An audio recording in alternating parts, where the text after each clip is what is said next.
क्या आप जानते हैं हमारे जीवन की हर जड़, हर स्थिरता और हर सुरक्षा का आधार कहां से शुरू होता है? वह है मूलाधार चक्र, हमारी ऊर्जा का मूल केंद्र।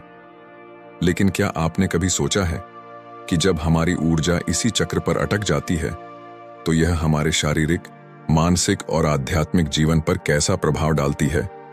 भोग विलास यानी इंद्रियों और भौतिक सुखों की अति आकांक्षा हमारी ऊर्जा और मानसिक स्थिति को गहराई से प्रभावित करती है। यदि किसी का मन हमेशा इन्हीं विषयों में उलझा रहता है तो यह कई संकेत देता है। एक असंतुलित मूलाधार चक्र जो जीवन में अस्थिरता, भय और असंतोष को जन्म देता है। इस वीडियो में हम मूलाधार चक्र की हर गहराई को छूने वाले हैं। जानेंगे कि यह चक्र कहाँ स्थित है, इसका क्या महत्व है और जब ऊर्जा यहीं फंसी रह जाती है तो जीवन में क्या परिणाम होते हैं। साथ ही हम यह भी समझेंगे कि भोग विलास में उलझा मन हमें क्या संकेत देता है और इसे संतुलित करने के लिए क्या उपाय किए जा सकते हैं। तो जुड़िए हमारे साथ, क्योंकि यह सफर सिर्फ आपके चक्र को समझने का नहीं बल्कि अपने जीवन को एक नई दिशा देने का है। यह वीडियो आपके जीवन को बदल सकता है। नमस्कार और स्वागत है आपका हमारे चैनल स्पिरिचुअली इंस्पायर्ड मी में, जहां आज हम आपको बताएंगे उस गूढ़ रहस्य के बारे में जो आपके जीवन को स्थिरता और ऊर्जा से भर सकता है। तो वीडियो को अंत तक देखिए, क्योंकि आज जो ज्ञान आपको मिलेगा वह आपकी सोच से भी परे है। क्या है मूलाधार चक्र?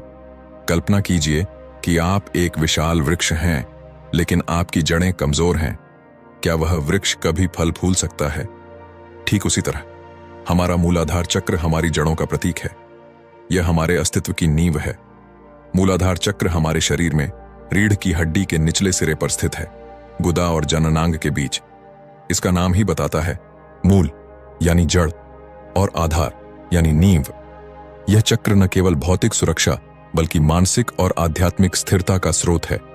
आधुनिक जीवन की दौड़ भाग में जब असुरक्षा और तनाव हमें घेर लेते हैं, तब मूलाधार चक्र का संतुलन ही हमें ठहराव देता है। यह हमारी आत्मा और पृथ्वी के बीच सेतु का काम करता है। क्या आप जानते हैं कि हजारों साल पहले हमारे आर्षि मुनियों ने इस चक्र की महत्ता को पहचान लिया था? तंत्र शास्त्र और योग ग्रंथों में इसे कुंडलिनी शक्ति का आरंभ बिंदु कहा गया है। जब यह चक्र जागृत होता है तो एक अद्भुत ऊर्जा, जिसे कुंडलिनी शक्ति कहते हैं, हमारी रीढ़ के माध्यम से ऊपर उठती है और हमें आत्मज्ञान की ओर ले जाती है।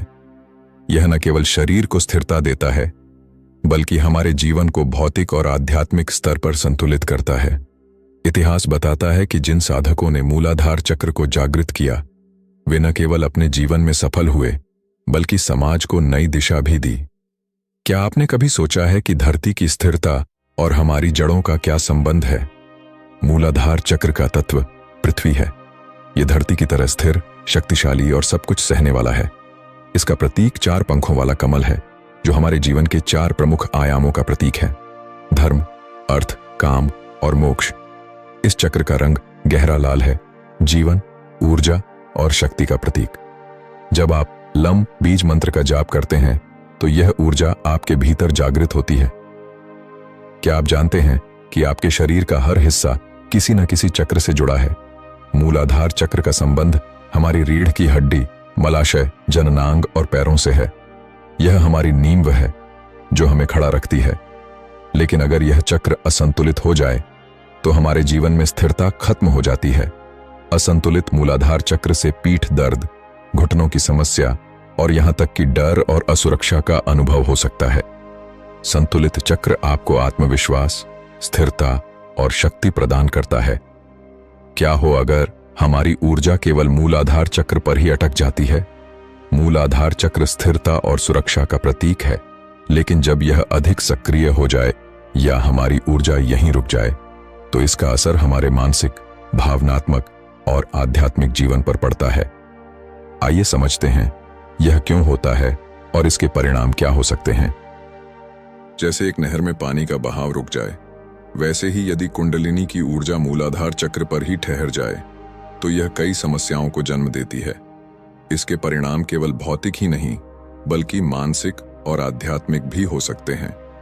अत्यधिक भय और असुरक्षा। ऐसा व्यक्ति हर छोटी बात में डर और अस्थिरता महसूस करता है। क्रोध और चिड़चिड़ापन। मूलाधार चक्र में फंसी ऊर्जा क्रोध और गुस्से को बढ़ावा देती है। आत्मविश्वास की कमी। ऊर्जा रुकने से व्यक्ति अपने फैसले लेने में झिझकता है और हर समय दूसरों पर निर्भर रहता है। कमर और रीढ़ की समस्याएं। मूलाधार चक्र का असंतुलन सीधे हमारी रीढ़ और कमर पर असर डालता है। पाचन और मलाशय की समस्याएं। ऊर्जा का रुकना शरीर के निचले हिस्से के अंगों में विकार पैदा करता है। आलस्य और थकावट। व्यक्ति शारीरिक रूप से कमजोर और निष्क्रिय महसूस करता है। आध्यात्मिक उन्नति में बाधा। कुंडलिनी शक्ति मूलाधार से उठकर सहस्रार तक पहुंचती है, लेकिन यदि यह मूलाधार पर अटक जाए तो साधक का आत्मज्ञान की ओर बढ़ना रुक जाता है। भौतिक सुखों में लिप्तता। ऊर्जा के यहीं रुकने से व्यक्ति का ध्यान केवल भौतिक सुखों और वासनाओं में लग जाता है। ध्यान और साधना में असफलता। ऐसा व्यक्ति ध्यान में स्थिर नहीं रह पाता और साधना अधूरी रह जाती है। अगर आपका मन हमेशा भौतिक सुखों में उलझा रहता है तो यह संकेत है कि आपको अपने चक्रों को संतुलित करने और अपनी ऊर्जा को ऊंचाई पर ले जाने की आवश्यकता है। भोग विलास की ओर खिंचाव केवल हमारी इच्छाओं का परिणाम नहीं, बल्कि यह एक गहरा संकेत है कि हमारी ऊर्जा और मन किसी जगह अटक गए हैं। भोग विलास में उलझे मन के संकेत इच्छाओं की जंजीरें। मन हमेशा बाहरी सुखों की ओर खींचता है। आध्यात्मिक दूरी। व्यक्ति अपने सच्चे आत्म से दूर हो जाता है। अस्थिरता और असंतोष। मानसिक शांति का अभाव। मूलाधार चक्र को जागृत करने के तरीके। कल्पना कीजिए कि एक मंत्र के जाप से आपकी ऊर्जा धरती से जुड़कर आपके पूरे शरीर में प्रवाहित हो रही है। लम बीज मंत्र का जाप करते समय अपनी रीढ़ की हड्डी के निचले हिस्से पर ध्यान केंद्रित करें। 108 बार जाप करें और देखें कि कैसे आपकी ऊर्जा जागृत होती है। योगासनों के बिना चक्र साधना अधूरी है। ताड़ासन, वीरभद्रासन और मलासन आपके शरीर को स्थिरता और मूलाधार चक्र को शक्ति प्रदान करते हैं। धरती की ऊर्जा से जुड़ना मूलाधार चक्र को जागृत करने का सबसे सरल तरीका है। नंगे पैर घास पर चलें, मिट्टी को छुए और प्रकृति के साथ समय बिताएं।